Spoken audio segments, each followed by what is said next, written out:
नमस्कार दोस्तों, मैं लोकेश स्वागत करता हूं आपका अपने YouTube चैनल VRB एजुकेशन पर। दोस्तों, अपन ने जो टॉपिक स्टार्ट किया हुआ था पॉलिटी का, उसी को आज कंटिन्यू करते हैं और अपन पहुंच चुके हैं उस टॉपिक को कंटिन्यू करते हुए महान्यायवादी टॉपिक पर। महान्यायवादी यानी अटॉर्नी जनरल। दोस्तों, अपन ने केंद्र सरकार की कार्यपालिका जो टॉपिक है ये स्टार्ट किया हुआ है और इस केंद्र सरकार की जो कार्यपालिका टॉपिक है ना, इस टॉपिक में हमने पहले राष्ट्रपति पढ़ा, फिर उपराष्ट्रपति पढ़ा, फिर प्रधानमंत्री, उसकी मंत्रिपरिषद और उसके बाद लास्ट टॉपिक आता है इसमें महान्यायवादी, जिसको बोलते हैं अटॉर्नी जनरल। इस टॉपिक पर आ चुके हैं। इसके बाद एक बार थोड़ा सा रिकॉल कर देंगे।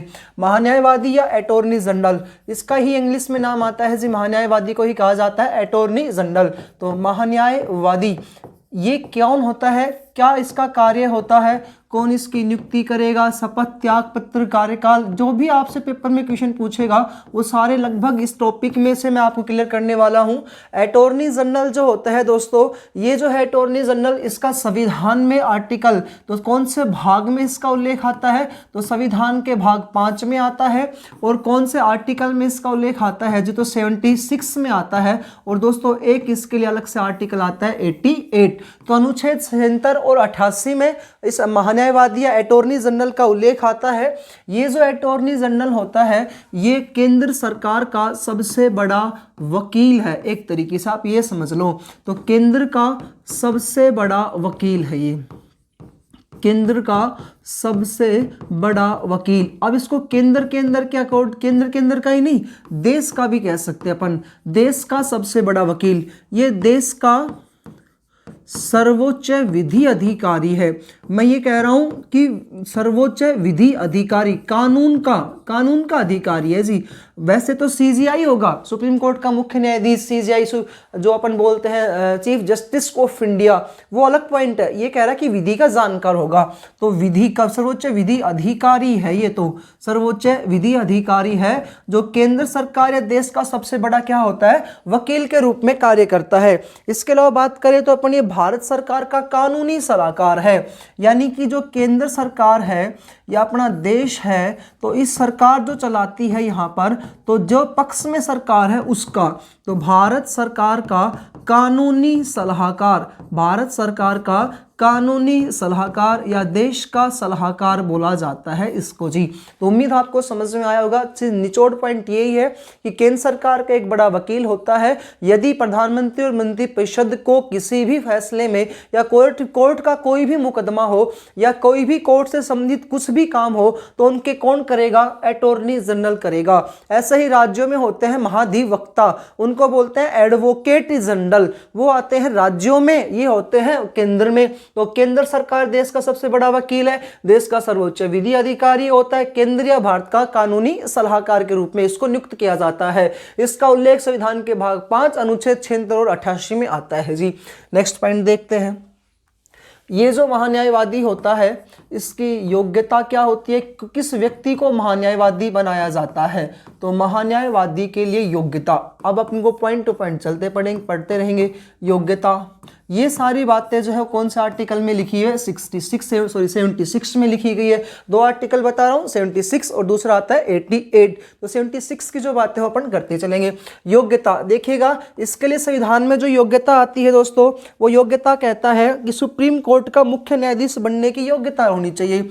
किसका न्यायाधीश बनने की, तो सुप्रीम कोर्ट का न्यायाधीश बनने की योग्यता जो रखता है। अब आपने पढ़ा था कि सुप्रीम कोर्ट, अभी आप टॉपिक आया नहीं है सुप्रीम कोर्ट वाला, बाकी आपको पता भी होगा कि सुप्रीम कोर्ट का जो न्यायाधीश होता है उसकी योग्यता क्या होती है, न्यायाधीश बनने की योग्यता।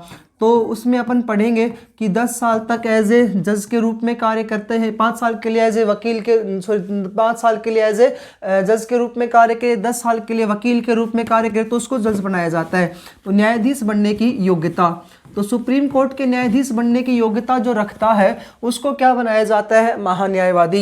इनको महान्यायवादी कौन बनाएगा, यानी कि किस व्यक्ति को महान्यायवादी किस व्यक्ति को बनाया जाएगा, तो उसके लिए तो बता दिया सुप्रीम कोर्ट का न्यायाधीश बनने की योग्यता रखने वाले को बनाएंगे। लेकिन फिर कह रहा है कि किस व्यक्ति को न्यायाधीश, तो आप न्यायाधीश सुप्रीम कोर्ट का बनता है तो जो कोई 10 साल तक एज ए वकील के रूप में कार्य करे, 10 साल तक ये सुप्रीम कोर्ट के जज की योग्यता है, या 5 साल तक 5 वर्ष तक एज ए जज के रूप में कार्य करे, तो उस व्यक्ति को क्या बनाया जाता है जी, सुप्रीम कोर्ट का न्यायाधीश बनाया जाता है। अब कह रहा है कि महान्यायवादी किसे बनाएंगे, तो महान्यायवादी किसे बनाएंगे, तो सुप्रीम कोर्ट का न्यायाधीश बनने की योग्यता रखता हो, या एक होना चाहिए राष्ट्रपति के नज़र में विधि का वेत्ता, एक होता है जी इसमें राष्ट्रपति की दृष्टि में कानून का जानकार, राष्ट्रपति की नज़र में विधि वेत्ता विधि वेत्ता। तो इस व्यक्ति को क्या बनाया जाता है भाई, महान्यायवादी बनाया जाता है। नियुक्ति कौन करेगा इसकी, राष्ट्रपति करेगा। नियुक्ति किसके द्वारा की जाती है, राष्ट्रपति के द्वारा। इनको शपथ भी कौन दिलाएगा, तो राष्ट्रपति दिलाएगा। जो नियुक्ति करेगा वो शपथ भी राष्ट्रपति दिलाएगा। ये अपना त्यागपत्र किसको संबोधित करेंगे, तो त्यागपत्र किसको देंगे जी, राष्ट्रपति को देंगे। त्यागपत्र भी किसको संबोधित करेंगे, राष्ट्रपति को देंगे। इनका जो कार्यकाल होता है वो किसके प्रसाद पर्यंत होता है, तो कार्यकाल जो है दोस्तों वो राष्ट्रपति के प्रसाद पर्यंत होगा। कार्यकाल के लिए यहाँ पर क्या लिख रखा है संविधान में कि महान्यायवादी जो होता है इसका कार्यकाल राष्ट्रपति के प्रसाद पर्यंत होता है, यानी कि जब तक राष्ट्रपति चाहे तब तक राष्ट्रपति के प्रसाद पर्यंत इनका क्या होता है जी, कार्यकाल। जब तक राष्ट्रपति चाहे तब तक महान्यायवादी अपने पद पर रह सकता है, यह है कार्यकाल। नेक्स्ट पॉइंट आता है वेतन। वेतन जो होते हैं, जो जब योग्यता ही सुप्रीम कोर्ट के जज की है तो वेतन भी सुप्रीम कोर्ट के जज के बराबर लेगा। तो 2,50,000 रुपये मिलते हैं इनको, 2,50,000 रुपये के रूप में इनको मिलते हैं जी। तो पॉइंट टू पॉइंट है, महान्यायवादी की योग्यता, किस व्यक्ति को महान्यायवादी बनाया जाता है, जो सुप्रीम कोर्ट का जज बनने की योग्यता रखता हो। अब जज कौन बनेगा, जो 10 साल तक एज ए वकील के रूप में कार्य करे या 5 साल तक एज ए जज के रूप में कार्य करे किसी भी हाई कोर्ट में। ये पॉइंट है हाई कोर्ट का, तो किसी भी हाई कोर्ट में।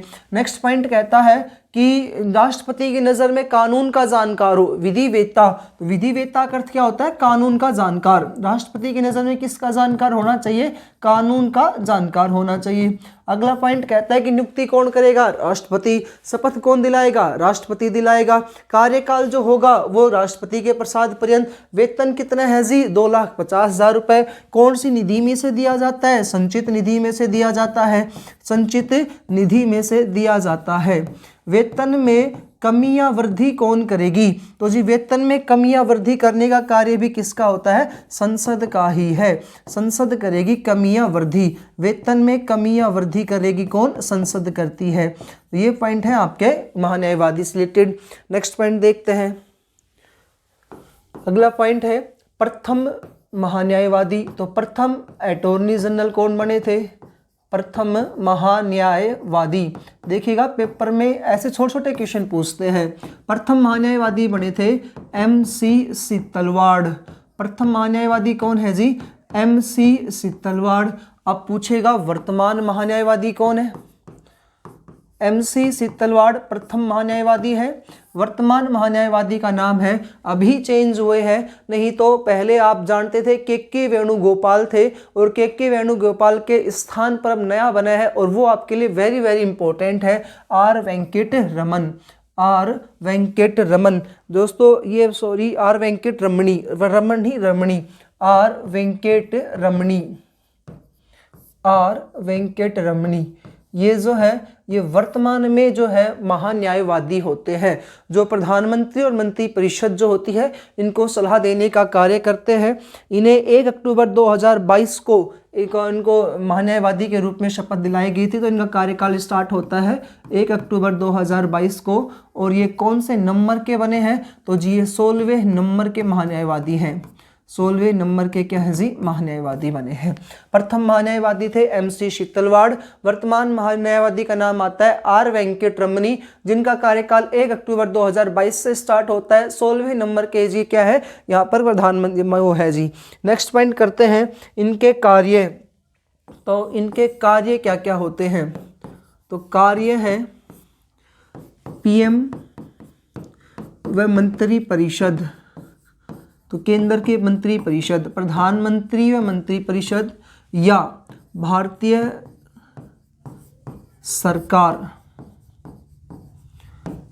को कानूनी सलाह देना, को कानूनी सलाह देना इनका कार्य है भाई, को कानूनी सलाह देना। दूसरा पॉइंट, ये जो महान्यायवादी होता है, मान लो प्रधानमंत्री व मंत्री परिषद का कोई भी सदस्य है, इनके ऊपर किसी भी मामले में कोई केस चलता है तो उसकी पैरवी कौन करेगा? महान्यायवादी करेगा। तो प्रधानमंत्री मंत्री परिषद से संबंधित कोर्ट में पैरवी करता है। पैरवी का अर्थ होता है वकील बनता है, तो पैरवी करता है, वकील बनता है जी। कहाँ पर? कोर्ट में। किससे रिलेटेड होना चाहिए? लेकिन वो प्रधानमंत्री और मंत्री परिषद से। राज्य का है तो मुख्यमंत्री से रिलेटेड कौन आएगा? तो वहाँ का महाधिवक्ता कर देगा। मुख्यमंत्री मंत्री परिषद का कौन आ जाता है जी? मुख्यमंत्री करता है। इसके अलावा अपन बात करें तो ये देश के किसी भी न्यायालय में कोई भी मुकदमा सुन सकता है। देश के किसी भी न्यायालय में, देश के किसी भी कोर्ट में, देश के किसी भी कोर्ट में मुकदमा सुन सकता है। तो ये इसके होते हैं जी कार्य, मुकदमा सुन सकता है। बिना आपका टाइम वेस्ट किए हुए हम कंटिन्यू आपके लिए वीडियोस अपलोड कर रहे हैं। और दोस्तों आपको पता भी है इन चीज़ों का, हम आपका बिल्कुल भी टाइम वेस्ट नहीं करते हैं और कंटिन्यूटीज आपको वीडियोस अपलोड की भी जा रही हैं। अगला पॉइंट बात करते हैं 10वें पर, अनुच्छेद 88। अभी तक जो हमने पढ़ा था ना वो पढ़ा था 76, लेकिन अब क्या आ रहा है? अनुच्छेद 88। ये वेरी वेरी इंपॉर्टेंट है दोस्तों। ये क्या कहता है कि देश का महान्यायवादी, देश का महान्यायवादी किसी भी सदन का सदस्य नहीं होता है। किसी भी सदन का, सदन यानी कि राज्यसभा और लोकसभा, किसी भी सदन का सदस्य नहीं होता है, सदन का सदस्य नहीं होता है, लेकिन सदन की बैठकों में भाग ले सकता है, सदन की बैठकों में भाग ले सकता है, सदन की बैठकों में भाग ले सकता है, बोल सकता है भाई, वहाँ पर जो भी बातें हो रही हैं उनसे रिलेटेड बातें कर सकता है, बोल सकता है, अपने विचार प्रस्तुत कर सकता है, अपने विचार प्रस्तुत कर सकता है, विचार प्रस्तुत कर सकता है, परंतु, अब इंपॉर्टेंट पॉइंट है, परंतु सदन में मतदान नहीं कर सकता।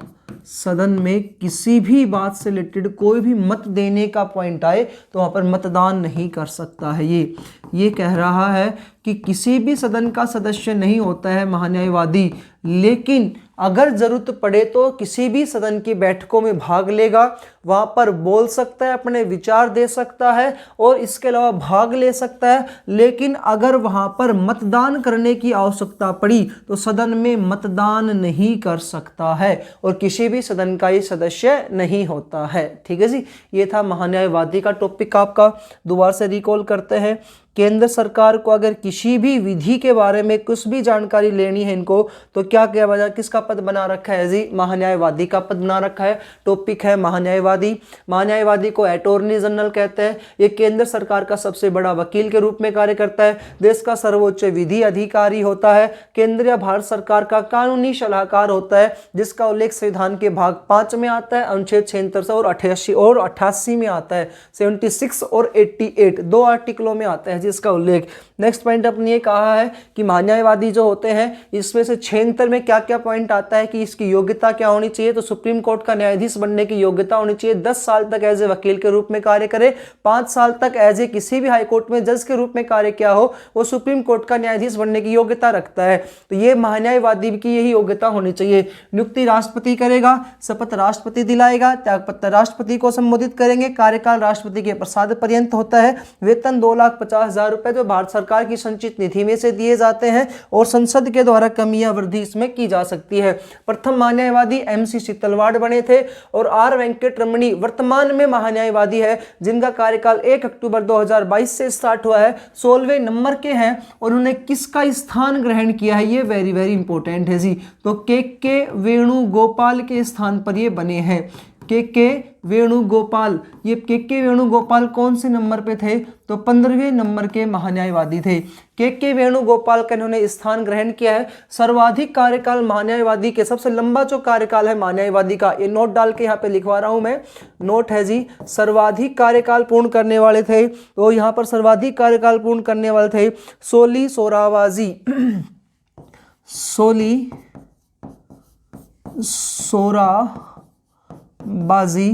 का कार्यकाल सर्वाधिक रहा है, कार्यकाल सर्वाधिक रहा है। जितने भी क्वेश्चन आपसे पूछे जाते हैं इस चैप्टर में से, वो लगभग, या मैं कहता हूं कि हमेशा आपको इसी में टॉपिक में से मिलेंगे। कार्य हुआ, देश का महान्यायवादी जो होता है संसद का सदस्य नहीं होता है, किसी भी बैठक में भाग ले सकता है, बोल सकता है, विचार रख सकता है, लेकिन वहाँ पर मतदान नहीं कर सकता। ये टॉपिक है दोस्तों आपका महान्यायवादी का, जो टॉपिक कंप्लीट हुआ। यदि दोस्तों आपको वीडियोज़ अच्छी लगती है तो चैनल को लाइक करें, सब्सक्राइब करें, वीडियोस को लाइक करें, अपने दोस्तों के साथ शेयर करें। जिन भी दोस्तों के रिक्वायरमेंट होती है इस टॉपिक से रिलेटेड, जो भी आपको समस्या है आप उनको जरूर से सोल्व कराया करें। एक पॉइंट और समझिएगा आप यहाँ पर कि हमने टॉपिक जो कंप्लीट किया है, केंद्र सरकार अपना टॉपिक था। इस केंद्र सरकार वाले टॉपिक में हमने बताया था कि 3 प्रकार की सरकार होती है, यानी जो मेन टॉपिक अपना चल रहा है वो है केंद्र सरकार। और अपन ने संविधान निर्माण टॉपिक, संविधान की विशेषताएं टॉपिक अच्छे से क्लियर की। भाग 1 से लेकर के 4 कै या 51 कै तक हमने आर्टिकल्स को कंप्लीट पढ़ा था। उसके बाद नया टॉपिक आया था केंद्र सरकार, व्यवस्थापिका और न्यायपालिका, और तीसरा आता है जी न्यायपालिका। यानी कि जो केंद्र सरकार है इसका उल्लेख संविधान के भाग 5 में आया था। अनुच्छेद जो आए इसके लिए 52 से लेकर के 151 में आए थे जी, है ना। इसी टॉपिक को अपने कंप्लीट किया है। 52 से लेकर के और 78 में आती है जी कार्यपालिका, 79 से लेकर के 122 में आती है व्यवस्थापिका, और 124 से लेकर के और 151 में आती है न्यायपालिका। अब जो अपने टॉपिक पढ़ चुके हैं उस टॉपिक में कार्यपालिका में एक टॉपिक पढ़ा है अपन ने राष्ट्रपति। इस राष्ट्रपति वाले जो आर्टिकल्स थे वो 52 से लेकर के 62 तक कंप्लीट किए अपन ने। आप उसको कंटिन्यू वीडियोस में देखिएगा, प्लेलिस्ट में आपको एक एक वीडियो मिलेगी। राष्ट्रपति वाला जो टॉपिक है उसमें 52 से 62 पूरे के पूरे आर्टिकल वाली एक वीडियो है। उसके बाद राष्ट्रपति की शक्तियां पढ़ी थी अपन ने। शक्तियों को एक सामान्य शक्ति आती है, दूसरी आती है आपातकालीन शक्ति। मैंने आपके लिए अलग अलग वीडियोस बनाई है, एक आर्टिकल क्या 52 से 62 वाले आर्टिकल की, दूसरी इसमें अपन ने पढ़ा है कि राष्ट्रपति की शक्तियां सामान्य शक्तियों की, तीसरी आपातकालीन शक्ति की, चौथी जो वीडियो बनी है उसमें अब तक के जो राष्ट्रपति बने हैं उसकी वीडियो बनी। यानी राष्ट्रपति को 4 टॉपिक्स ने कंप्लीट किया। उसके बाद दूसरे टॉपिक आता है अपना उपराष्ट्रपति का।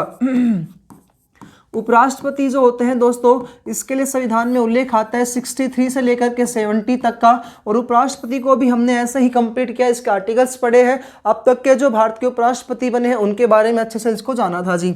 तीसरा टॉपिक हमने पढ़ा था प्रधानमंत्री, और उसके बाद एक टॉपिक पढ़ा है मंत्री परिषद। इस चैप्टर में अच्छे से हमने कंप्लीट किया है। अनुच्छेद 74 से लेकर के 75 को पढ़ा, 74, 75, 77 और 78 को पढ़ा है जी। 74 में कहता है कि राष्ट्रपति को सलाह देने के लिए एक मंत्री परिषद होती है। राष्ट्रपति किसकी सलाह से काम करता है, तो मंत्री परिषद की सलाह से कार्य करता है। 74 में पढ़ा था। इस मंत्री परिषद का प्रधान कौन होगा, प्रधानमंत्री होगा। इस प्रधानमंत्री और अन्य मंत्रियों की नियुक्ति कौन करता है जी, ये हमने पढ़ा था 75 में। 77 जो आर्टिकल है ना वो कहता है कि प्रधानमंत्री का कर्तव्य होगा कि, यानी कि प्रधानमंत्री का कार्य क्या होता है। तो यहाँ पर 77 में लिख रखा है कार्य। प्रधानमंत्री का कर्तव्य होगा कि वह मंत्री परिषद द्वारा लिए गए निर्णयों की सूचना, दोस्तों ये इंपॉर्टेंट पॉइंट है, लिए गए निर्णयों की सूचना राष्ट्रपति को दे। लिए गए निर्णयों की सूचना किसके पास पहुंचाए, राष्ट्रपति के पास पहुंचाए। तो राष्ट्रपति को दे। ये कौन से पॉइंट में लिखा है? 77 में। 78 क्या कहता है? राष्ट्रपति का अधिकार होगा कि, दोनों में अंतर है, आर्टिकल चेंज है, ध्यान से देखिएगा। राष्ट्रपति का अधिकार होगा कि वह प्रधानमंत्री से मंत्री परिषद द्वारा लिए गए निर्णयों की सूचना मांगे। वह प्रधानमंत्री से मंत्री परिषद के द्वारा लिए गए निर्णयों की सूचना मांगे। तो ये 77 में है और एक आता है 78 में।